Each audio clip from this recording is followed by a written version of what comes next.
မန်ချက်စတာဒါဘီဟာဂိုးအော်တန်နှက်ကြီးတဲ့အလင်းမြန်ရွေရှာအန်ဂျယ်မင်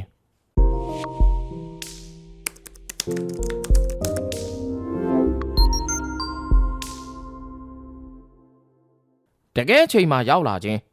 မန်ချက်စတာဒါဘီကိုခေါင်းနဲ့ထည့်သွင်းလိုက်ုံနဲ့အဲ့ဒီတွေပဲဝင်လာပါလေ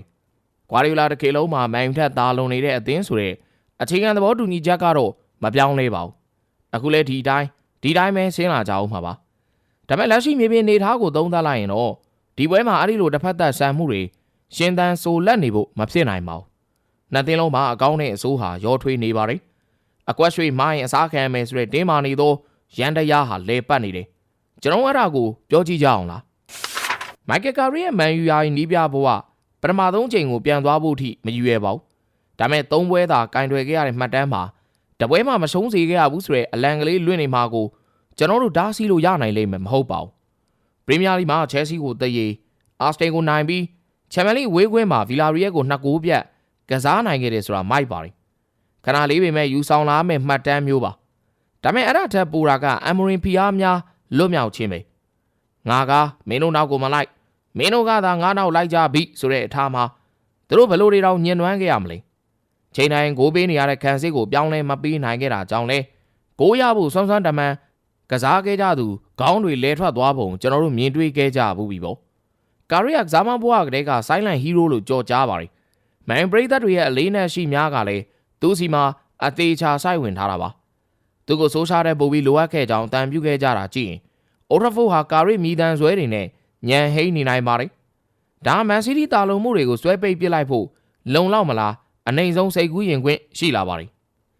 တခါတလေမှာနက်လောက်တဲ့ဇန်ညုံးတွေကအံအသင့်စရာကောင်းပါတယ်ဒူးကြမှုတိုက်ဆိုင်မှုတွေနဲ့လူတယောက်ဒါမှမဟုတ်အသင်းကိုအမြင့်ဆုံးဇက်ပို့တတ်ကြတာပေါ့ကာရီနဲ့ပွဲဦးထွက်ဖို့တက်ကြွနေချိန်မှာအမ်ဘူမိုနဲ့အာမတ်တို့ပြန်လာခဲ့ကြတာကဒိတ်ဒိတ်ကျဲနိုးကြွမှုကိုဖြစ်ပေါ်စေနိုင်ပါတယ်ခန်းစစ်မှာဟဲဗင်ဆာမက်ဂွိုင်းယာနဲ့ပြန်သွားလို့ရလာတယ်ဒါပြင်ဆက်စကိုရဲ့နောက်ဆုံး2ပွဲ3ဂိုးကဒီဒါဘီကိုဖွဲ့နေဖို့အစင်းသင်းဖြစ်နေသလိုပါပဲကာရီရဲ့ pragmatic ဖြစ်တဲ့ဒီစတင်ပိုင်းအတွက်သူသုံးဆွဲခဲ့ရသွားတဲ့လက်နက်ကရိယာတွေကမစိုးဘူးလို့ကျွန်တော်မြင်လာပါတယ်မန်စီးတီးကလီဝမ်ကလပ်အသင်းငယ်လေး extra ကို10ဂိုးသွင်းခဲ့တယ်ကာရာဘောင်းဖလားမှာနျူကာဆယ်ကို Z2 ကစားခဲ့တယ်ဒါစီမာညိုလိုင်းသစ်မှာဖြစ်မြောက်သောအနှမ်းတွေပဲဘုံမောင်ရဲ့ဂါနာတိုက်စစ်ကစားမဟာမန်စီးတီးမှာအခန်းယူဖို့တပွဲလေးတောင်မဆောင်ခဲ့ရဘူးဖြစ်လာတယ်နှစ်ပွဲကစားပြီးချိန်မှာသူကတကိုးဖန်တီးပေးပြီး2ဂိုးသွင်းယူထားခဲ့ပြီဒါမနာလုံးစရာကောင်းတဲ့ဆိုက်ရောက်မှုပါ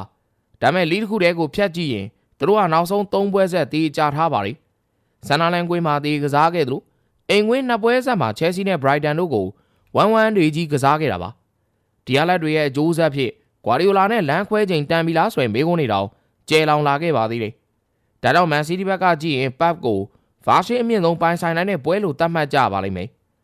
ကာရီကပထမဆုံးပွဲအတွက်တရေကိုမလို့အနိုင်ကိုသာလိုသည်လို့တတ်သိပြခြင်းနေမှာဖြစ်တယ်လို့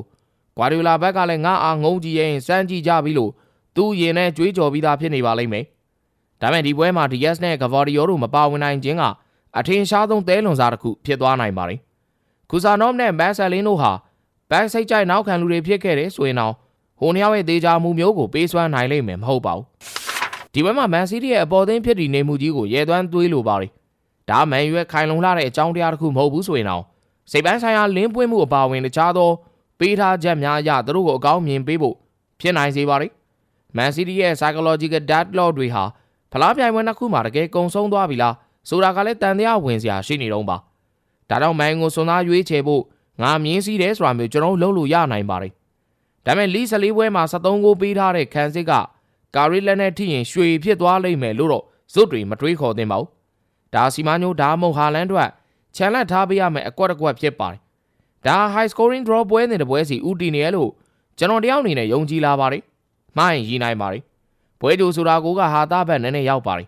ဒါမဲ့ကိုယုံနာကိုပြောဆိုတဲ့ပေါ်မှာတော့ဖျားတားမြစ်တော့မမူပါဘူးဒီပွဲကိုတူးတူးလို့ခံမှန်းပါတယ်ဘာတွေနဲ့ခုလိုအစားဆုံးနားဆင်ပေးကြတဲ့အတွက်ကျေးဇူးတင်ပါတယ်ကျွန်တော်ကအန်ဂျယ်မင်းဖြစ်ပါတယ်